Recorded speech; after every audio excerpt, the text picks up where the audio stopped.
मुख्य रोल तो महागठबंधन में आरजेडी और कांग्रेस का ही है। 5 करोड़ रुपया एक मंत्री पद का प्रलोभन तो दिया ही गया था। मुख्यमंत्री नीतीश कुमार महागठबंधन का साथ छोड़कर एनडीए के साथ आते हैं और जब एनडीए के साथ आते हैं तो फिर जेडीयू के विधायकों को हॉर्स ट्रेडिंग के द्वारा तोड़ने की कोशिश की जाती है, उनकी खरीद फरोख्त करने की कोशिश की जाती है।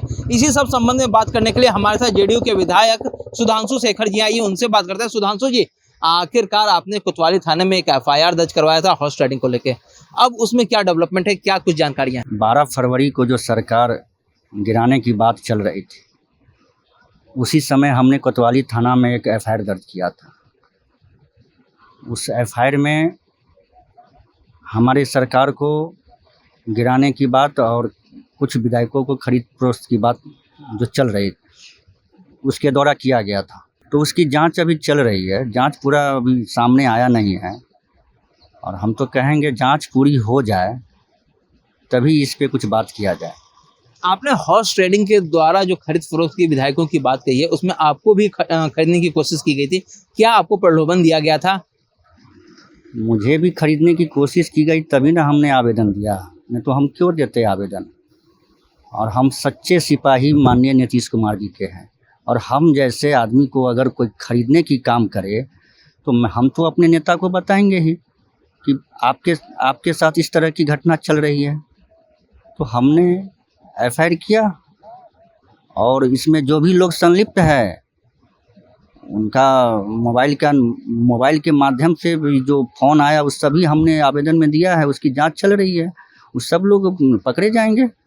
आखिर क्या कुछ अमाउंट था, क्या था, प्रलोभन किस चीज़ का दिया गया था? प्रलोभन तो आप जानते ही है कि 5 करोड़ रुपया एक मंत्री पद का प्रलोभन तो दिया ही गया था, लेकिन हमने उसको ठुकरा दिया। हम सच्चे सिपाही हैं, हम माननीय नेताजी का हमारे नेता नीतीश कुमार जी हैं, तो हम क्यों इस प्रलोभन में पड़ेंगे।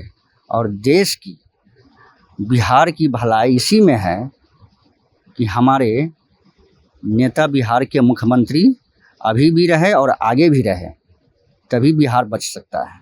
आखिरकार इसमें किन के द्वारा, जो महागठबंधन के द्वारा जो आप लोगों को प्रलोभन दिया गया था, उसमें कौन कौन थे? क्या कांग्रेस थी, क्या आरजेडी थी, भाकपा माले थे, आखिर थे कौन लोग?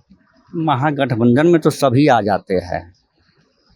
तो मुख्य रोल तो महागठबंधन में आरजेडी और कांग्रेस का ही है।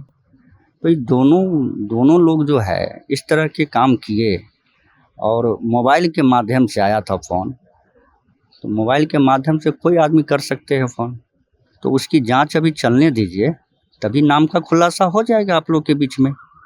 अच्छा, हमारा एक और सवाल है कि हवाला के थ्रू भी जो है पैसा की बात की जा रही है, झारखंड से, पश्चिम बंगाल से, जगह जगह से, उत्तर प्रदेश से हवाला के द्वारा जो पैसा आ रहा था, इसमें कितनी सच्चाई है, क्या है ये? इसमें तो सच्चाई है ही। झारखंड से और नेपाल से जो लिंक जुड़ा हुआ है वो तो पैसा तो वहाँ से भी आया ही है, तो इसकी भी तो जांच तो चल रही है। हम इस पे क्या कहें, इसकी जांच का विषय है ये सब जांच का विषय है। कहाँ से आया, झारखंड से आया या नेपाल से आया, ये सब जांच का विषय है। आपने अपने ही विधायकों के खिलाफ भी जो कोतवाली थाना में जमा किया था एप्लीकेशन, उसमें नाम दर्ज करवाया था कि आपके भी कुछ विधायक इस साजिश में शामिल हैं। अगर अपने ही घर के लोग किसी तरह का गद्दारी करेंगे तो उसको बख्शा जाएगा। अगर वो दोषी है तो उनको तो सज़ा मिलना ही चाहिए।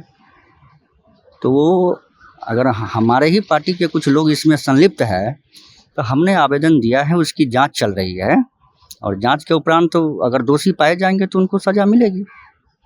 तो आपने साफ सुना कि हमारे साथ सुधांशु शेखर थे, जेडीयू के विधायक हैं, जिन्होंने साफ तौर पर कहा कि हमारी पार्टी के भी जो कुछ लोग हैं जिन्होंने यह साजिश रची थी, अगर कार्रवाई होती है तो इनके ऊपर भी कार्रवाई होनी चाहिए। महिपराज 22 इसको पटना।